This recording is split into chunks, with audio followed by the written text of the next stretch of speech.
Good morning, students. Welcome to all of you in ABN School online classes. देखो students, अपन ने last time first chapter को study किया था, ठीक है, जिसमें अर्थशास्त्र का परिचय अपने को दे रखा था, ठीक है।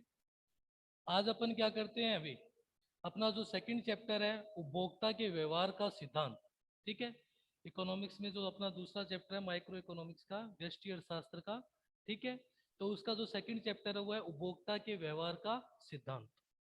इसके नोट्स भी मैंने आपको सेंड किए थे, ठीक है, जिससे आप इजीली इसको क्या कर सकते हो, समझ सकते हो भी। देखो आप, देखो उपभोक्ता के व्यवहार का सिद्धांत क्या है, ठीक है।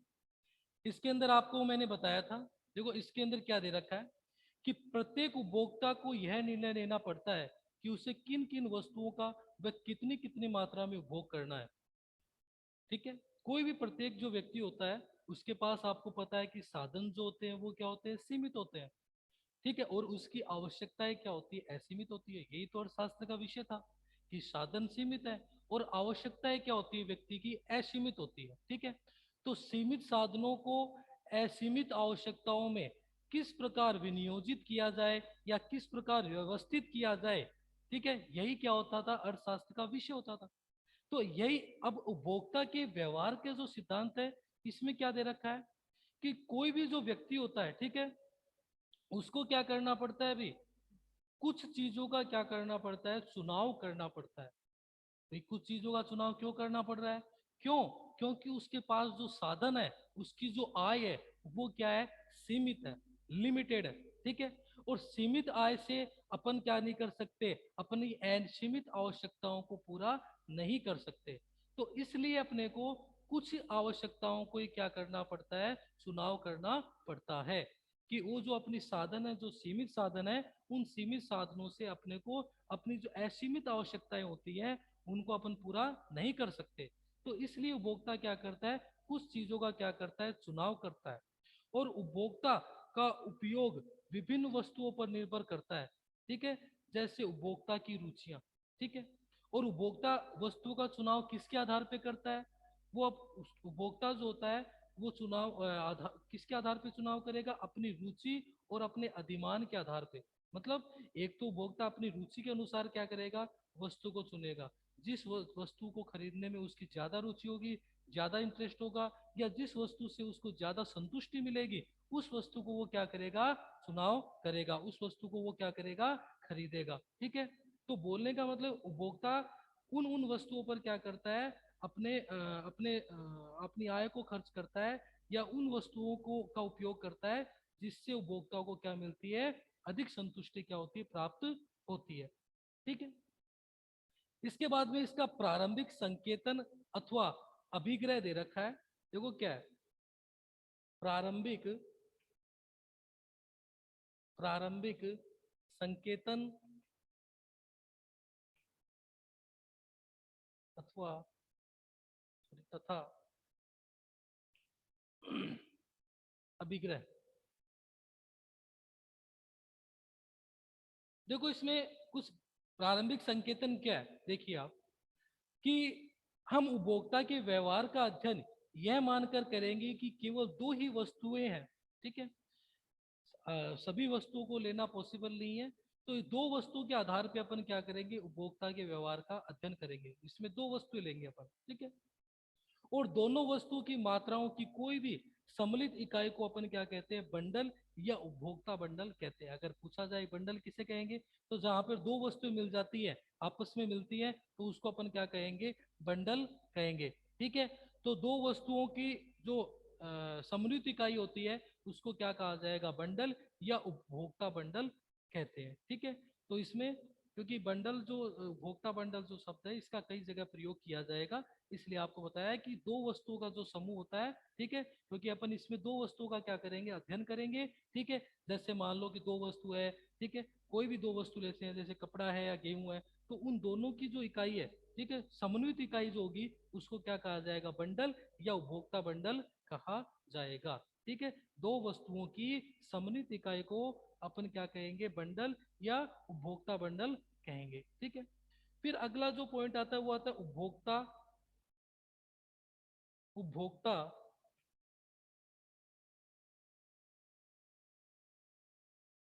उपभोक्ता का बजट।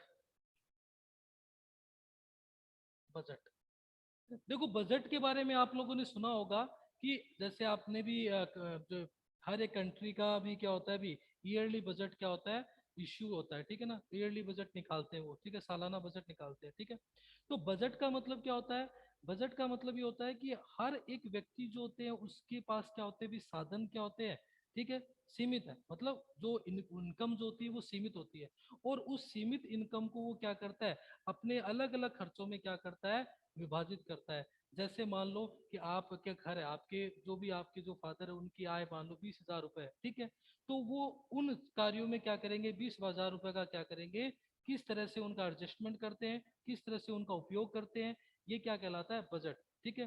तो 20,000 में वो अपने खाने पे भी लगाएंगे, अपने जो भी अदर जो बिजली का बिल है, पानी का बिल है, और भी सब चीजें, बच्चे की एजुकेशन है, तो उनमें क्या करेंगे उसको क्या करेंगे व्यवस्थित करेंगे, ठीक है। तो बजट जो होता है वो उपभोक्ता का बजट क्या है अभी, देखिए क्या होता है अभी कि उपभोक्ता के पास दो वस्तुओं को खरीदने के लिए एक निश्चित धन एवं आय होती है भी। अब भाई अपन क्या करेंगे दो वस्तु के आधार पे क्या करेंगे इसका अध्ययन करेंगे बजट का।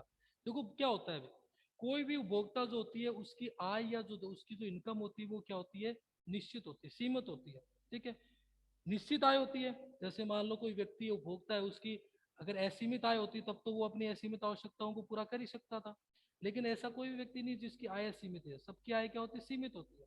तो सीमित आय होती है, और उस सीमित आय से वह दो वस्तुओं को किस प्रकार प्राप्त करता है, ठीक है, यही क्या होता है अभी उपभोक्ता का बजट होता है। जैसे क्या बोल रहा है कि उपभोक्ता के पास दो वस्तुओं को खरीदने के लिए एक निश्चित आय होती है भी, जिसे उपभोक्ता का बजट कहते हैं भी, ठीक है। भैया आपके पास में मान लो कि 10,000 रुपए है, ठीक है, तो वो 10,000 रुपए में आप अगर दो वस्तुएं खरीद रहे हो, ठीक है, तो वो 10,000 रुपए आपका क्या हो गया बजट हो गया, उससे ज्यादा आप क्या नहीं कर सकते खर्च नहीं कर सकते। 10,000 रुपए ही आपकी आय है, और 10,000 रुपए में ही आपको क्या करना होगा उन दोनों वस्तुओं की इकाइयां प्राप्त करनी होगी, उन दोनों वस्तुओं को खरीदना होगा, ठीक है, क्योंकि उससे ज्यादा आप व्यवस्था नहीं कर सकते, क्योंकि वही आपका क्या है बजट है, ठीक है, जिसे उपभोक्ता का बजट कहते हैं भी। एक उपभोक्ता दो वस्तुओं के ऐसे संयोग क्रय कर सकता है जो या तो उसकी आय के बराबर हो या उससे कम हो।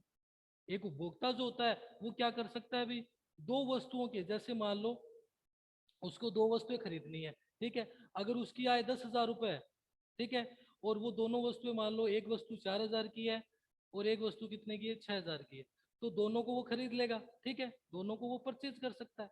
लेकिन वो अपनी आय से ज्यादा खरीद, अगर कोई वस्तु मान लो ये दोनों की कीमत 12,000 होती, ठीक है, तो वो क्या नहीं कर सकता था उनको खरीद नहीं सकता था, ठीक है। तो उपभोक्ता क्या कर सकता है अपने बजट के आधार पे क्या कर सकता है वस्तुओं का चयन कर सकता है, दोनों वस्तुओं का अपने बजट के आधार पे चयन कर सकता है भी, ठीक है। तो अगर उसकी आय के अंदर आते हैं वो, ठीक है, अगर 10,000 के अंदर ही वो वस्तु आती है तब तो वो खरीद सकता है, लेकिन उससे अगर वो ज्यादा है, ठीक है, उससे अगर ज्यादा है तो वो नहीं खरीद सकता, ठीक है। उसके बराबर या उससे कम अगर है 10,000 या 10,000 से कम है तो उनको वो क्या कर सकता है खरीद सकता है। अगर उससे अधिक है 11,000 की का वस्तु की कीमत अगर 11,000 है या 12,000 है या उससे अधिक है तो उसको उपभोक्ता क्या नहीं कर सकता खरीद नहीं सकता है। तो ये बोल रहा है कि उपभोक्ता का बजट का मतलब ये होता है कि प्रत्येक उपभोक्ता जो होता है उसकी आय तो क्या होती है सीमित, और उस सीमित आय से वो क्या करता है दो वस्तुओं को खरीदता है भी, अपन दो वस्तुओं के आधार पे मान रहे हैं अध्ययन कर रहे हैं, तो दो वस्तुओं को खरीदता है, ठीक है, उसकी जितनी इनकम है उतना ही वो वस्तुओं को क्या कर सकता है खरीद सकता है, ठीक है ना। जैसे 10,000 उसकी इनकम है तो 10,000 रुपए तक की वस्तु को वो खरीद सकता है, उससे अधिक की वस्तु को नहीं खरीद सकता। 10,000 रुपए तक की या उससे कम की जो वस्तु होती है उसको वो आसानी से खरीद सकता है, तो वही क्या कहलाता है उपभोक्ता का बजट कहलाता है। जैसे आपके पास में आपकी इनकम 10,000 रुपए या 20,000 रुपए, तो आप 20,000 रुपए तक की वस्तु क्या कर सकते हो खरीद सकते हो, उससे ज्यादा का आपका बजट नहीं है तो आप नहीं खरीद सकते, ठीक है। उसके बाद में अगला जो पॉइंट आता है वो आता है बजट सेट।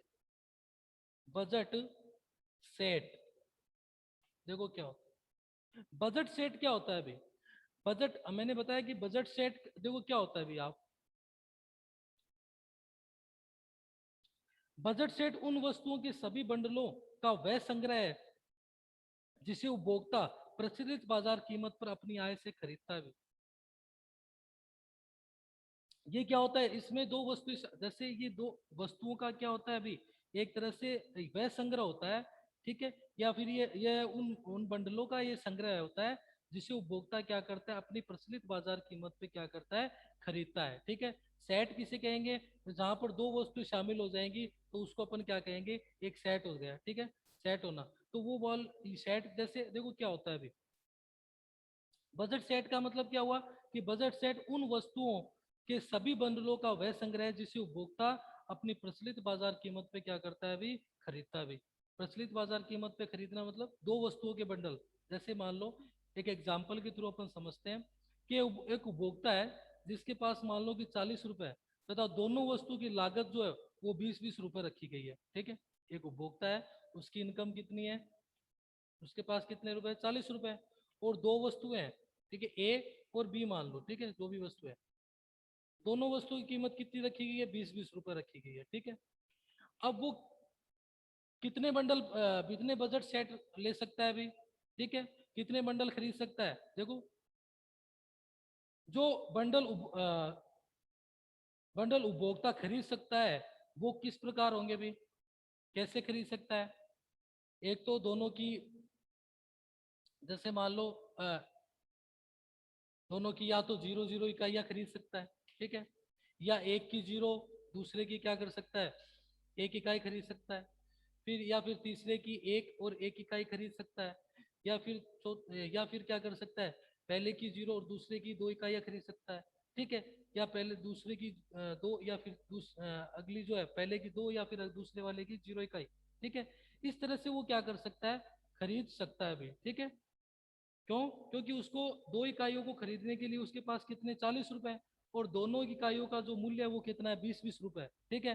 तो 40 रुपए में या तो वो एक एक इकाई खरीद, या तो ये 0-0 खरीदेगा दोनों की, या तो कुछ नहीं खरीदेगा, या फिर पहले की 0 या दूसरे की एक खरीद सकता है, क्योंकि उसके एक के लिए तो 20 रुपए ही चाहिए और उसके पास 40 है, या फिर वो दोनों की एक एक खरीदेगा तो भी 40 रुपए लग जाएंगे, ठीक है। हाँ, या फिर पहले की 0 और दूसरे की 2 खरीद सकता है, या पहले की 2 और अगले की क्या कर सकता है, 0 इकाई को खरीद सकता है। तो ये क्या होते हैं भी, अलग अलग बंडलों का वो क्या कर सकता है भी, तथा अन्य बंडलों की लागत 10-40 रुपए से कम है। उपभोक्ता जो होता है वो क्या नहीं कर सकता भी, इन बंडलों को नहीं खरीद सकता, कौन से बंडलों को, जैसे 1 और 2 का बंडल है, ठीक है, या फिर जैसे मान लो 1 और 2 का, या फिर 2 और 2 का बंडल आप ले लो, ठीक है। इनको उपभोक्ता क्यों नहीं कर, इनको क्या नहीं कर सकता, खरीद नहीं सकता है अभी। इनको क्यों नहीं खरीद सकता है, क्यों, क्योंकि इनमें 3 इकाइयां आ गई है, और 3 इकाइयों के लिए अपने को कितने रुपए चाहिए, 60 रुपए चाहिए, जबकि अपने पास कितने रुपए हैं, 40 रुपए है। इसमें कितनी इकाइयां आ गई, 4 आ गई, ठीक है। तो 4 इकाइयों के लिए अपने को 80 रुपए चाहिए, जो अपने पास 40 रुपए ही है। तो इनको अपन नहीं खरीद सकते, इनको इनको इनको और इनको इनको अपन खरीद सकते हैं, क्यों, क्योंकि इनके लिए अपने पास अधिकतम 40 रुपए है, और इनमें अधिकतम 40 रुपए ही लग रहे हैं या उससे कम लग रहे हैं, ठीक है। 40 रुपए से ज्यादा का उपयोग नहीं हो रहा है। अगर 40 रुपए से ज्यादा का उपयोग हो रहा हो तो उस बजट सेट को अपन नहीं, उस बंडल का अपन सिलेक्शन नहीं कर सकते, चुनाव नहीं कर सकते हैं, ठीक है। क्योंकि प्रचलित लागत पर उनकी कीमत 40 रुपए से क्या है अभी, अधिक है, ठीक है।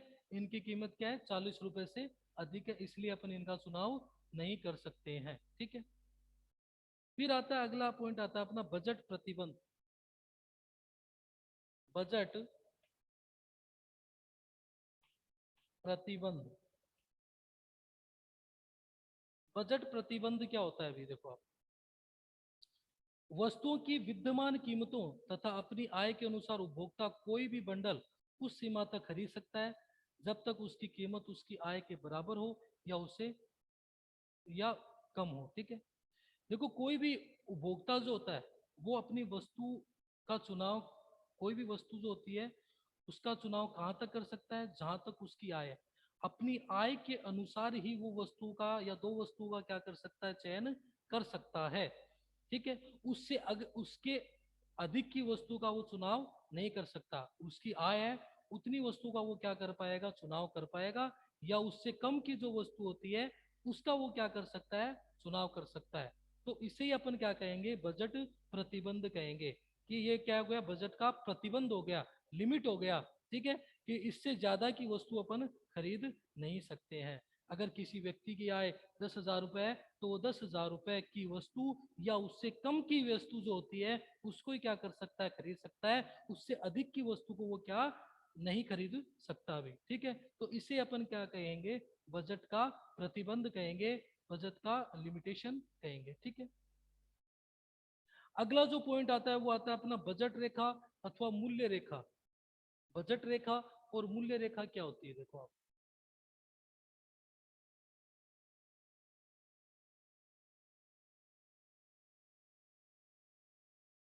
बजट रेखा, इसको अपन मूल्य रेखा भी बोलते हैं। बजट रेखा और मूल्य रेखा, देखो क्या होता है अभी। इसको एक डायग्राम, बजट रेखा देखो मैं अब आपको बना के बता देता हूँ एक बार।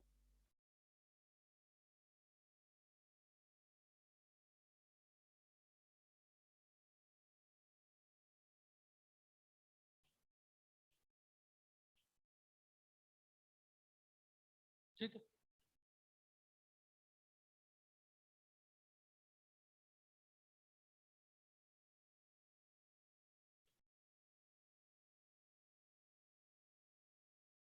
देखो बजट रेखा क्या होता है। एक बजट रेखा दो वस्तुओं के ऐसे विभिन्न संयोगों को दर्शाती है जिसे उपभोक्ता निर्दिष्ट मूल्यों पर दो वस्तुओं को अपनी निर्दिष्ट आय खर्च करके क्या करता है, प्राप्त करता है। देखो बजट रेखा क्या करती है, यह दो वस्तुओं के ऐसे विभिन्न संयोगों को दर्शाती है। दो वस्तुएं कौन कौन सी है, एक तो वाई वस्तु है और एक एक्स वस्तु है, एक्स वन वस्तु है और एक वाई वन है और एक एक्स वन है, ठीक है। ये दो वस्तु अपन मान लेते हैं कि दो वस्तु है। तो ये दो वस्तुओं के बजट रेखा जो होती है, यह दो वस्तुओं के ऐसे विभिन्न संयोगों को दर्शाती है जिसे उपभोक्ता अपनी निश्चित आय खर्च करके क्या करता है, प्राप्त करता है। जैसे मान लो कि दो वस्तु है, एक्स वस्तु और वाई वस्तु, ठीक है। तो इनकी अधिकतम जो बजट रेखा है वो कितनी, ये है, ठीक है। इससे अधिक वो क्या नहीं कर सकता है, प्राप्त नहीं कर सकता। इससे कम को वो क्या कर सकता है, प्राप्त कर सकता है भी। तो ये इसकी क्या मानी जाएगी, बजट रेखा। कि बजट रेखा किसे कहते हैं, यह दो वस्तुओं के ऐसे विभिन्न संयोगों को दर्शाता है या दर्शाती है जिसे साधनों की या जिसे उपभोक्ता क्या करता है, अपनी निर्दिष्ट आय खर्च करके क्या करता है, प्राप्त करता है, ठीक है। अपनी निर्दिष्ट आय मतलब कि उपभोक्ता क्या करेगा, इन दोनों वस्तुओं की उतनी इकाई अपनी निर्दिष्ट आय मतलब उपभोक्ता की आय मान लो 10,000 रुपए, तो वो 10,000 रुपए से ही क्या करेगा, दोनों वस्तुओं के की मात्रा को क्या करेगा, खरीदेगा। मान लो एक की 4,000 खरीदी तो दूसरे की 6,000 होगी, ठीक है। या दोनों की मान लो 5-5 हजार रुपए लगाए दोनों इकाइयों में, ठीक है, लगा दिए तो 10,000 रुपए में ये बजट रेखा क्या होगी, उसकी तैयार होगी। अब इससे ज्यादा की अगर उसको खरीदनी है तो वो खरीद नहीं सकता है अभी। अगर उसको क्या करना है, एक इकाई को बढ़ाना है, एक इकाई में अगर वृद्धि करनी है तो दूसरे में उसको क्या करनी होगी, कमी करनी होगी। अगर एक्स वस्तु की मात्रा को बढ़ाना है, एक्स वस्तु की ज्यादा इकाई खरीदनी है तो उसको वाई वस्तु सॉरी वाई वस्तु की ज्यादा मात्रा खरीदनी है तो एक्स में क्या करनी होगी, कमी करनी होगी। क्यों, क्योंकि उसके पास में जो आय है वो उसकी क्या है, सीमित है, ठीक है। तो सीमित आय से ही वो क्या कर सकता है, या तो वो क्या कर सकता है, एक्स की ज्यादा इकाइयां खरीद सकता है, सॉरी वाई की ज्यादा इकाइयां खरीद सकता है, या फिर वो एक्स की ज्यादा इकाइयां खरीद सकता है, या दोनों की क्या कर सकता है, बराबर इकाइयां खरीद सकता है, ठीक है। तो ये क्या कही जाएगी, उपभोक्ता की बजट रेखा कहेंगे।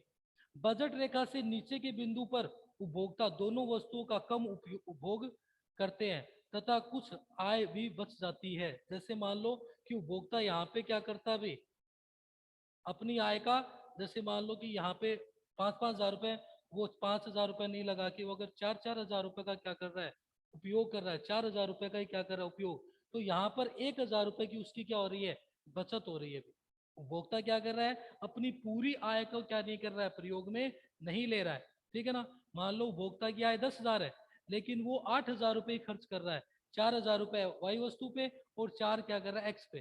तो उससे क्या होगा, उसकी जो बजट रेखा तो उसकी है, लेकिन अगर वो कम खर्च कर रहा है तो ये जो बीच का स्तर है वो क्या माना जाएगा, उसकी बचत माना जाएगा, उसकी सेविंग माना जाएगा, ठीक है। क्योंकि इसको वो क्या कर रहा है, बचा रहा है, सेव कर रहा है। तो ये बीच का जो स्तर माना जाएगा, जो 1,000 रुपए का होगा वो, सॉरी 2,000 रुपए का होगा, वो उसकी क्या होगी, बचत होगी।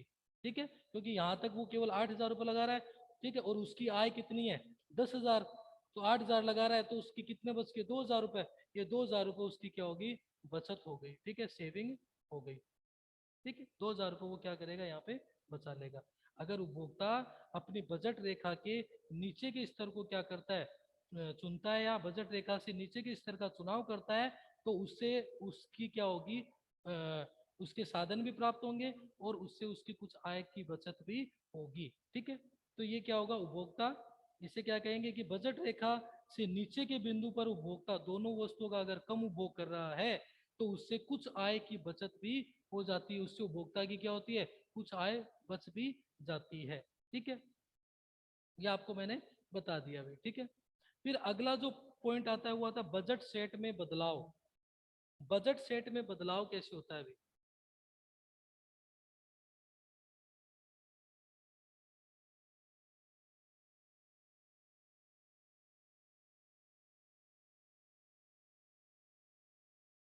बजट सेट में बदलाव,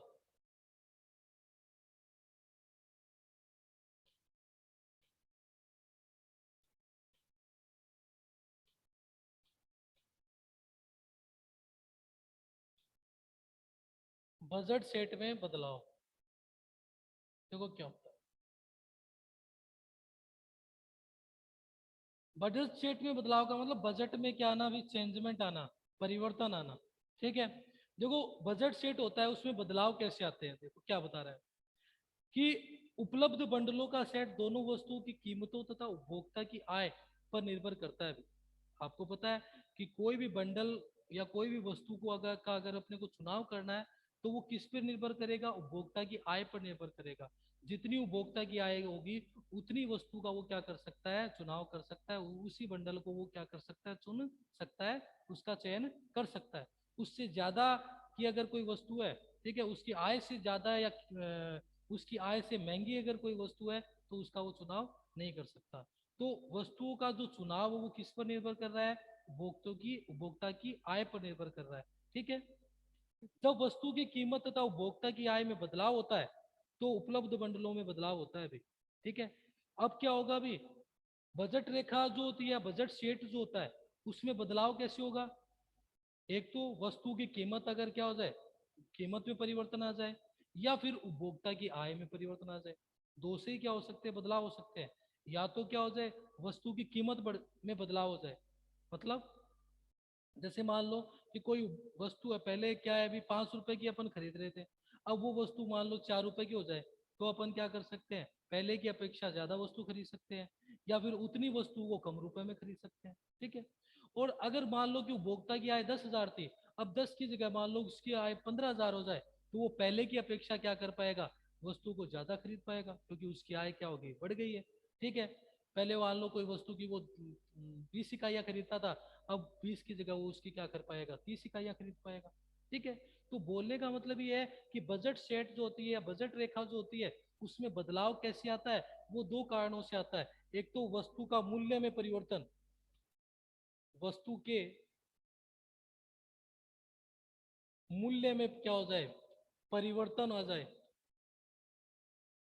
ठीक है, और दूसरा किससे होगा, उपभोक्ता की आय, उपभोक्ता की आय में परिवर्तन। ठीक है, तो ये अगर परिवर्तन आ रहा है, ठीक है, उपभोग वस्तु के मूल्य में अगर परिवर्तन आया है, और उपभोक्ता की आय में अगर परिवर्तन आ रहा है, ठीक है, तो उस स्थिति में क्या हो सकता है, बजट सेट में क्या आएगा, बदलाव होगा। ठीक है, अब अपन क्या करेंगे, इसको डायग्राम के थ्रू समझेंगे। देखो अब,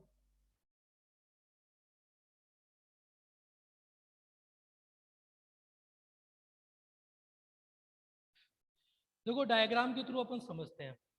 पहला अपन ये मान लेते हैं कि जब उपभोक्ता की आय में क्या होता है, बदलाव होता है। पहली कंडीशन क्या है, उपभोक्ता उपभोक्ता की आय में बदलाव। उपभोक्ता की आय में बदलाव होना। ठीक है, तो उपभोक्ता की आय में अगर अपन बदलाव कर रहे हैं तो उससे बजट रेखा पर क्या प्रभाव पड़ेगा, ये अपन क्या करेंगे देखेंगे भाई। देखो आप, अपन बजट एक डायग्राम के थ्रू अपन समझते हैं। ठीक है, बजट रेखा बना लेते हैं अपन। ठीक है, ये अपनी क्या होगी, y1 हो गई और ये अपना x1 हो गया। ठीक है, ये दो वस्तुएं अपनी हो गई है। ठीक है, एक तो y1 वस्तु और एक अपनी क्या है x1 वस्तु है। ठीक है, इनको अपन क्या कर रहे हैं, खरीद रहे हैं। अब देखो क्या होता है, मान लीजिए कि उपभोक्ता की आय जो है वो पहली स्थिति जो है, जैसे मान लो इसमें अपन x1 की जगह लेते हैं m1। ठीक है,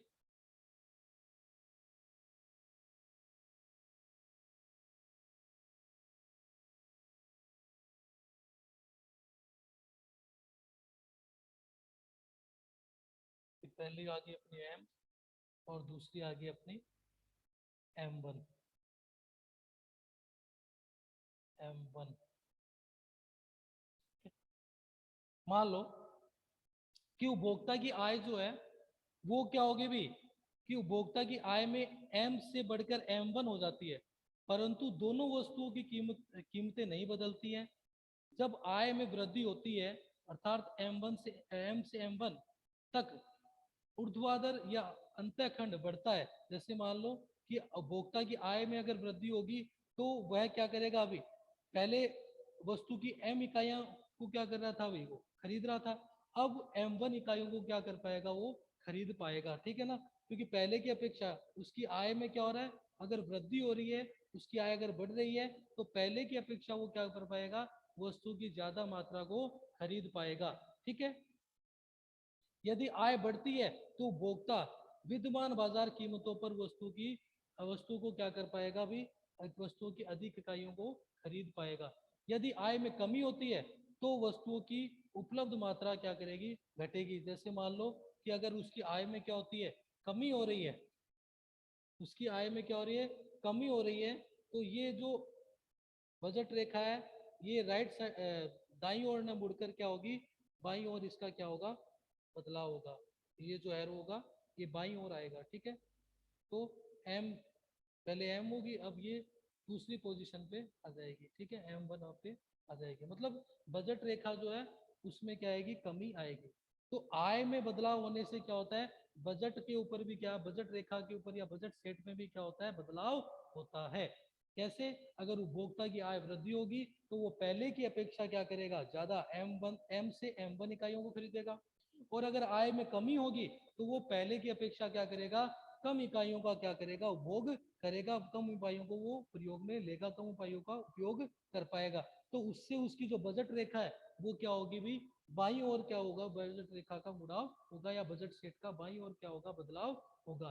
तो ये क्या माना जाएगा, उपभोक्ता की आय में बदलाव का प्रभाव माना जाएगा। कि अगर उपभोक्ता की आय में वृद्धि होती है तो बजट रेखा दाईं ओर बढ़ेगी, और अगर आय में कमी होती है तो बजट रेखा क्या होगी, बाईं ओर बजट रेखा का क्या होगा, परिवर्तन आएगा। ठीक है, तो बजट रेखा किस पर निर्भर कर रही है, उपभोक्ता की आय से क्या होता है, बजट रेखा में बदलाव होता है। ठीक है, दूसरा आता है कीमत से बदलाव। देखो बजट रेखा जो होती है उससे कीमत में क्या बदलाव होता है, अगर वस्तु की कीमतों में अगर परिवर्तन आ जाए, ठीक है, वस्तुओं की अगर कीमतों में परिवर्तन आ गया तो उपभोक्ता की जो बजट सेट है या बजट रेखा है उस पर क्या प्रभाव पड़ेगा, वो आप देखिए।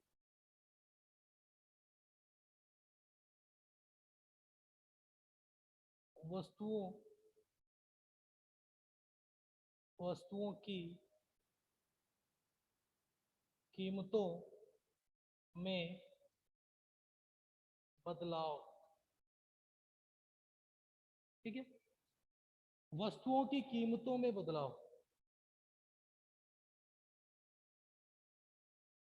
देखो क्या होता है, एक बजट रेखा का ढाल आकृति वस्तु की कीमत तथा उपभोक्ता की आय पर निर्भर करती है। आपको पता है कि वस्तु को अपन वस्तु का चुनाव करते हैं तो वो किसके आधार पे करते हैं भी, या तो अपनी आय के आधार पे करेंगे या फिर वस्तु की कीमत के आधार पे अपन क्या करेंगे, उसका चुनाव करेंगे। ठीक है, तो अगर वस्तु की कीमत में क्या होता है अभी, बदलाव होता है, अर्थात अगर वस्तु की कीमत क्या हो जाए अभी, बढ़ रही है, तो अपन पहले की अपेक्षा क्या करेंगे, कम इकाइयां खरीदेंगे।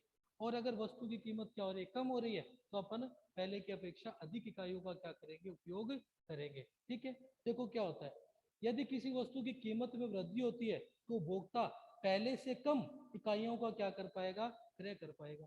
ठीक है, आप मान लो कि आज कोई वस्तु है, जैसे मान लो वो वस्तु मार्केट में 5 रुपए की आ रही है। ठीक है, और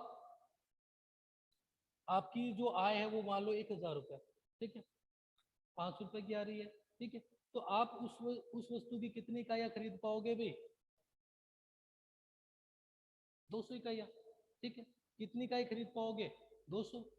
ठीक है, अब क्या होता है अभी, अब अचानक ही मान लो कि उस वस्तु की जो मूल्य है वो बढ़कर कितना हो गया, 10 रुपये हो गया।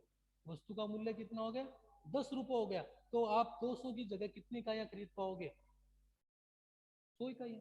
तो बोलने का मतलब क्या हुआ कि वस्तु की कीमत में वृद्धि होने से उपभोक्ता क्या कर पाएगा अभी, वस्तु की पहले से कम मात्रा का क्या कर पाएगा, उपभोग कर पाएगा, वस्तु की पहले से कम मात्रा को क्या कर पाएगा, खरीद पाएगा। तो इससे क्या होगा, बजट सेट जो होता है उस वो क्या होगा भाई, बाई और उसका क्या होगा, मुड़ाव होगा, बाई और क्या होगा, बजट सेट परिवर्तित होगा। और यहीं पे अगर क्या हो जाए भी, अगर कोई वस्तु है वो मान लो कि अ, पहले की अपेक्षा क्या हो जाए भी, कम रुपए में चली जाए, जैसे 5 रुपए की जगह अगर वो 2 रुपए या 3 रुपए में आ जाए, तो उपभोक्ता क्या करेगा, उसकी अधिक इकाइयां क्या कर पाएगा, खरीद पाएगा। ठीक है, तो मूल्य से भी क्या होता है, बजट सेट में क्या होता है, बदलाव आता है। ठीक है, और क्या बता रहा है आगे, इससे जिससे क्या होगा, बजट रेखा बाईं ओर शिफ्ट हो जाएगी तथा बजट रेखा जो है वो अधिक प्रवण हो जाएगी। इसके विपरीत यदि वस्तु की कीमत में क्या होती है, कमी होती है, तो उपभोक्ता वस्तु की पहले से क्या करता है भी, कम होती है तो अधिक इकाइयों को क्या कर पाता है भी, खरीद पाता है। जैसे मान लो, ये मान लेते हैं अपन, एक डायग्राम के थ्रू समझते हैं दोनों को।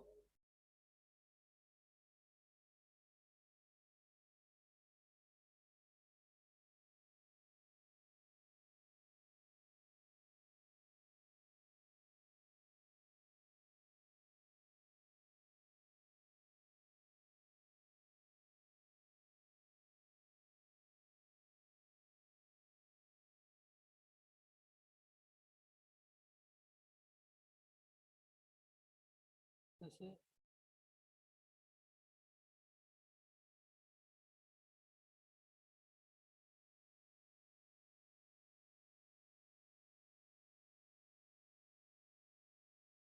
प्रोडक्ट है अपना, ये तो हो गया अपना P2, हो गया P1। ठीक है, और ये यहाँ पे आ गया,